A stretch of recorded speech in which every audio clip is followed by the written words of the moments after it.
వేరే వాళ్ళ భక్తి చేత మనం పరలోకం పోము కానీ మన విశ్వాసము చేత మన రక్షింపబడ్డాము. దేవుడి కృప వల్ల మనకి పరలోకం దొరికింది.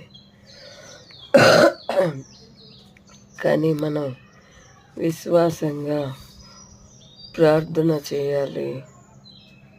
మనం పిల్లల కోసము ప్రార్థన చేయాలి. పిల్లల కోసం గొప్ప పెట్టుబడి ఏమంటే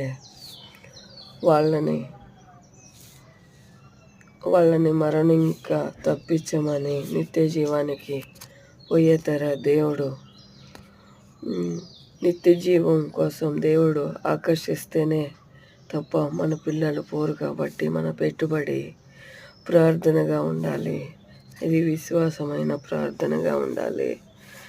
మనం బైబిల్ స్వయంగా మనమే పరిశీలించి చదవాలి. మనం స్వయంగా అన్ని విషయాల్లోనూ ఇదిగా